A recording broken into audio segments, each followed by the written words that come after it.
მადლობთ ბატონო დავით, მოგეხსენებათ რომ საქართველოს პარლამენტმა იმისათვის რომ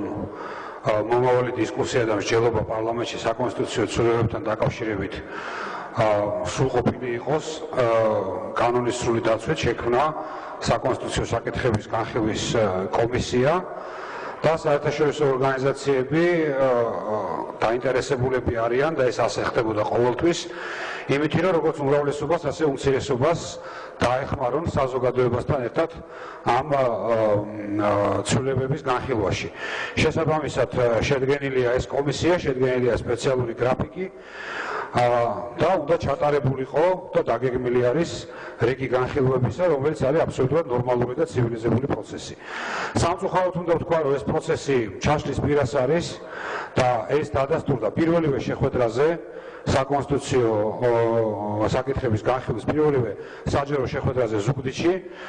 სადაც ჩემთა სამწუხაროდ იმის მაგივრად რომ ხელისუფლებას ეზრუნა იმაზე რომ განხილვა ჩაეარა წყნარ მშვიდ კონსტრუქციულ ვითარებაში, თუნდაც დებატებში, თუნდაც კამათში, მაგრამ უზრუნველყოფილიყო ელემენტარული ცივილიზებული წესრიგი განხილვისა, ამის მაგივრად ხმა ჩაიშალა იმის გამო რომ იქ იყო შეკრებილი ქართული ოცნების აქტივი, რომელმაც ჯერ დარბაზში ჩაშალა შეხვედრა და შემდგომ უკვე უკიდურესი სიტყვიერი შეურაცხყოფით, შენობის ბლოკირებით, ალყის შემორტყმით და მათ შორის დეპუტატი ბობოხიძისთვის და პარლამენტის წევრი საჯაიასთვის ფიზიკური შეურაცხყოფის მიყენებით იქ მოეწყო პროვოკაცია, რომელიც მთლიანად და აბსოლუტურად გამორიცხავს ყველანაირ ჯანსაღ განხილვას, ყველანაირ ჯანსაღ მსჯელობას, ყველანაირ ჯანსაღ პროცესს. ეს არის ძალიან სამწუხაროდ ეს კითხვის ნიშნის ქვეშ დგას და ჩვენ მომავალში ალბათ უნდა ვიმსჯელოთ თუ მომავალი შეხვედრების ასე წარიმართა საერთოდ ჩვენი მონაწილეობის აუცილებლობაზე და მიზანშეწონებაზე ამ კომისიაში. ეს სიტუაცია, რომელიც ადრე დაიწყო ადგილობრივ თვითმმართველობებში, შევარდნებით, ზეწოლით, პიკეტირებით, როცა ჩვენ ხედავთ, რომ ხელისუფლება ვერაცნობიერებს, რომ ეს ხელისუფლებაა და იმის მაგივრად, რომ წესრიგი უზრუნველყოს, პირიქით პროვოკაციების მოწყობით არის დაკავებული, უკვე აბსოლუტურად უკონტროლოა. მე ვხვდები, რომ ზოგ შემთხვევაში ნაწილი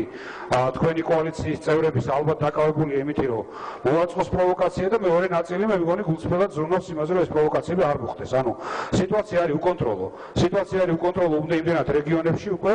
რომ გუშინ მაგალითად და დღეს არის ინფორმაცია იმის შესახებ, რომ უკვე ადგილობრივი ორგანიზაციები და ადგილობრივი აქტივები აი ამ ძალადობის თქვათ ფონზე ერთმანეთს დაერიან და დღეს ოზურგეთში ქართული ოცნების გამგებელმა ერთ-ერთი თქვენივე აქტივისტი დაჭრა და დღეს არის სწორედ შეკრებილი ხალხი პოლიციაში და მსჯელობს განასაჯაროოს და საჯარო გახადოს თუ არა ეს ამბავი. ამ დღეებშიც იგეგმება აქცია და ჩვენ გვაქვს ზუსტი ინფორმაცია, რომ სამეგრელოს ყველა გამგებელს თხოვენ ადმინისტრაციული რესურსი მოიხმოს და ამ დღეებში მოაწყოს კიდევ ერთი აქცია და ძალიან სამწუხაროა, რომ ადგილობრივი ხელისუფლება, ადგილობრივი სამართალდამცავები დაკავებულები არიან აქციების ორგანიზებით, დაკავებულები არიან პროვოკაციების მოწყობით და იმის მაგივრად, რომ დაიცვან მოქალაქეების უსაფრთხოება, პირიქით ამ საფრთხეს ქმნიან. არ შემიძლია არ გამოვხმაურო ბექა გოჩიაშვილის შემთხვევას, რახან ოთხშაბათია და განცხადებების საშუალება გვაქვს, როცა აბსოლუტურად მიუღებელი, აბსოლუტურად ძალადობრივი და აბსოლუტურად დაუშვებელი წესებით ხდება ერთ-ერთი ყველაზე ნიჭიერი ვირტუოზი ხელოვანზე ზეწოლა და მისთვის ძალდატარება იმისი, რომ აღიაროს გარკვეული დანაშაულები. შესაბამისად, მინდა მოგიწოდოთ, რომ შეწყდეს ეს სტილი, შეწყდეს ეს მიმართულება, რომელიც იმედი იყო, რომ ახალ წელს მაინც სხვანაირად